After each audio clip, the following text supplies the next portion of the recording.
Hi guys, it is me. I am doing some dishes at home right now.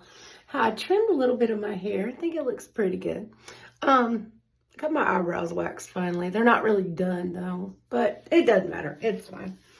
Um, so there were a couple of serious topics I wanted to talk about, and I'm trying to figure out the best way to broach these topics.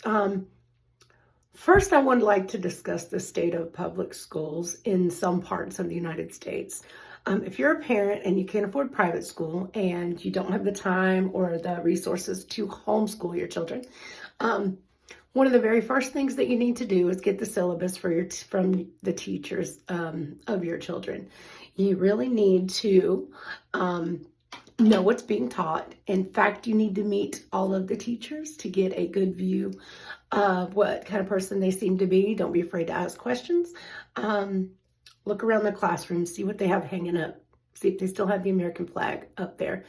Um, I've been really happy to know that, yeah, at least in elementary school, my son they do still say the Pledge of Allegiance. So I'm really happy about that. Check out the curriculum, see what kind of required reading is going on. It's really important to know what sort of things your children will be graded on. And honestly, just having a conversation with a teacher can give you a lot about kind of their ideology and what they believe.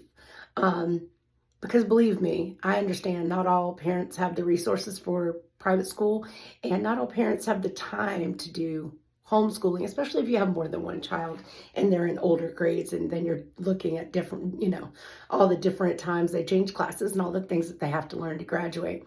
I have one with going into 11th grade next year, and then I have one in the last year of elementary school. So for the younger one, it is a lot easier to know what's going on in the classroom. Also, for high school, take a look at what's required for graduation. Sometimes when you talk to teachers, you can kind of get a good feel by subtly asking little questions. Just you don't have to interrogate them, but you can kind of get a view whether they're more liberal or conservative as far as that goes. I know for me, I've mentioned certain things about not discussing sexuality in the classroom, and knowing that the teachers didn't get upset or blow up about it or seem to be more understanding about it is very helpful. Making sure there's no BLM or rainbow flags in the classroom. They don't belong there. The only flag that I want to see in my kids' classroom is the American flag. A syllabus can also let you know where they might be trying to sneak in little things in there without you finding out. So it's really important to know what are in those syllabuses and what kind of things are being discussed outside of the topics for the class. If you're in math, the only thing that should be being discussed in that classroom is mathematics, arithmetic, that kind of thing.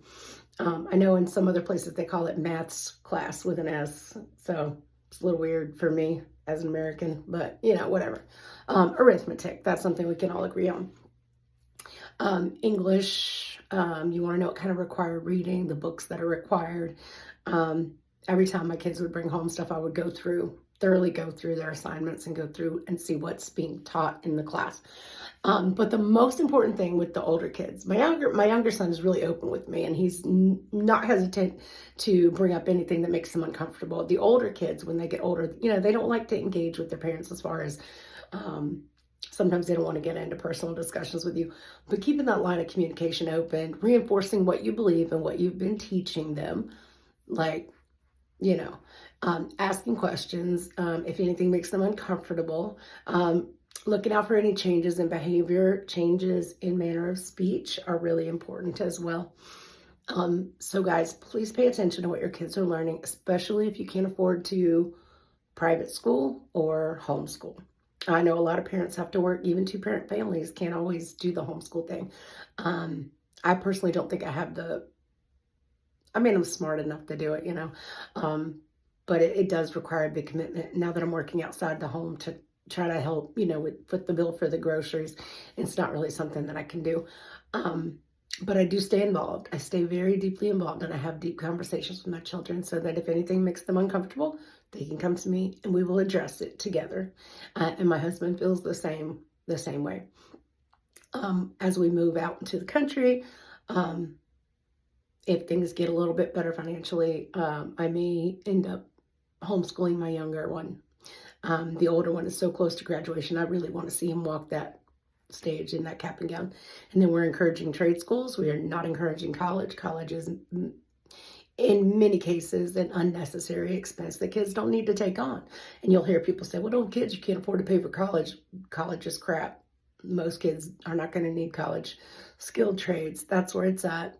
You should encourage your kids to avoid those liberal institutions if at all possible. There are only a few exceptions: lawyer, doctor, architect, things like that, where you actually are required to have that 4 years and then post-grad studies as well. But the skilled trades, paid apprenticeships, that's a big plus. No debt. Even local community college is usually something that can be achieved. Sorry for all the ums. I'm kind of posing. I am halfway done with my script, and I think you guys are going to really enjoy it. I'm very pro-America, and I believe we need to save this country now while we still can. And I'm really looking forward to more engagement, and I hope that you guys will stay tuned and support me on Buy Me a Coffee if you can. If not, completely okay.